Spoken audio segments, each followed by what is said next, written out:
Bonjour! In this video, I'll transform this book into this with no professional material. Let me show you what I actually used and how you too can rebind a book from softcover to hardcover without breaking the bank. So here is what I used, apart from my book, obviously. At least 2 to 3 mm thick board. I took mine from the back of a paper block. Paper for the end papers. I like mine to be white, but you can have fun with it and choose colored ones or some with a nice design. For the cover this time, I will use the fabric from a canvas. If you want to make yours with paper, you can watch my video where I show you how you can make, hardcovers with paper.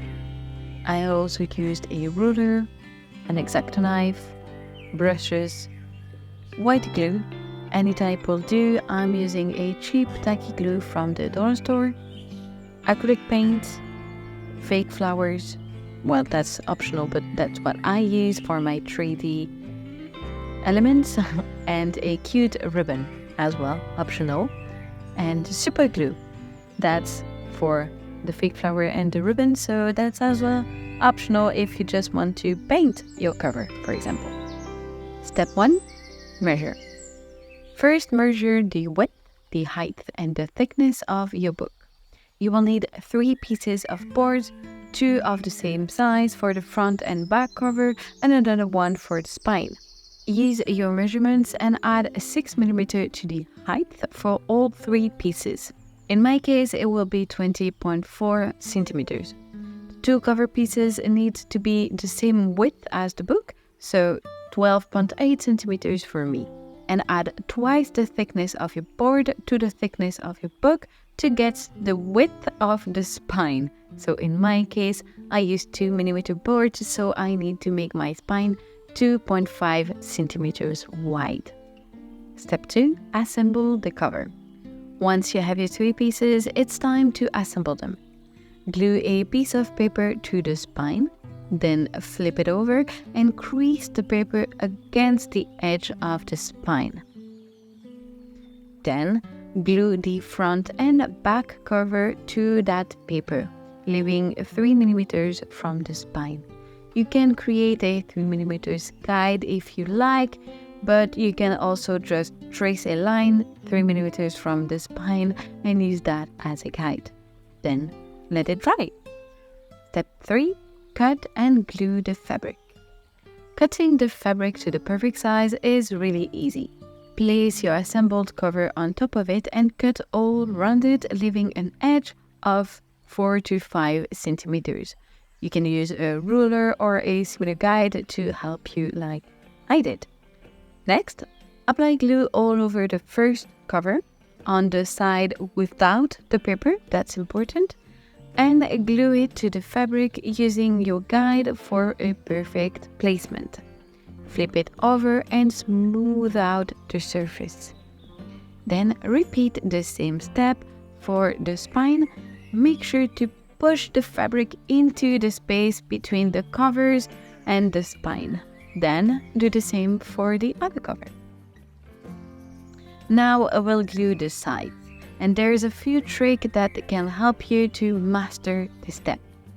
First, cut the corners at a 45-degree angle, leaving at least the thickness of the boards from the corners. Then begin by gluing the bottom edge. For the cleanest edges, flip the cover onto the side you want to glue and not the other way around. This gives you much more control.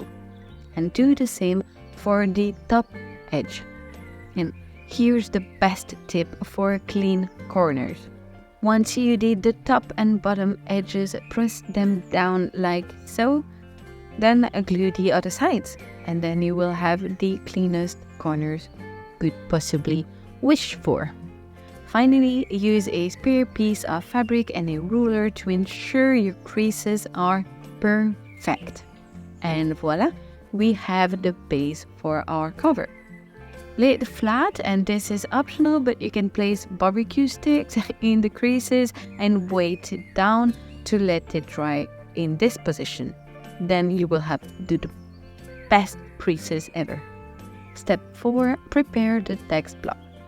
While the cover dries, we can prepare our text block, also known as our book. Firstly, we need to remove the soft cover. This step might seem daunting, but trust me, you can do it. So just carefully tear off the cover, being mindful of the first and last page as they can detach themselves with the cover. In my case, I wasn't too concerned about it and chose to discard it. However, if you have an important page that gets ripped off, like for example the last page of the story, you can glue it back the same way we'll attach our end papers, but before we attach our end papers. So, the end papers, also known as end pages or end sheets, are the pages you see when you open a hardcover book. They connect the book block to the hardcover. Take a sheet of paper, fold it in half, and ensure it is large enough for your text block. It should be the same size or bigger. Apply glue to 3 mm next to the spine on your text block.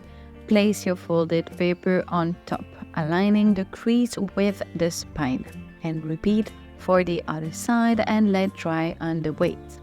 Once it's dry, you can carefully trim the excess paper.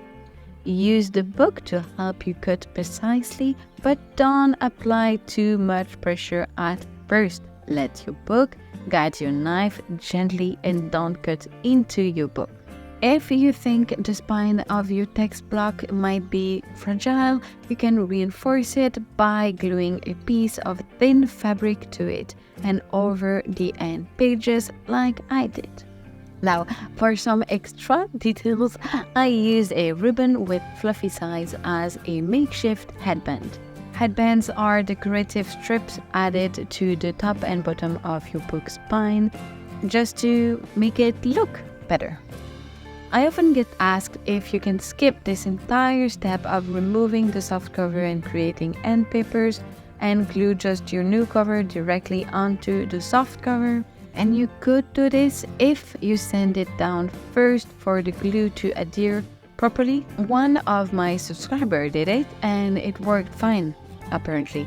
However, I would highly recommend removing the original soft cover and keep only the text block if possible. Also, it might be a good idea to mark which side is the front and which one is the back, as well as the top and bottom, to avoid any future mistake. It is important, trust me. Otherwise, you might get an upside down cover onto your book, and it's just worth it to mark it down now. Step 5. Design your new cover. Now comes the fun part, designing your new cover. Since the material is literally made for painting, you can use this at your advantage. You can paint a beautiful cover.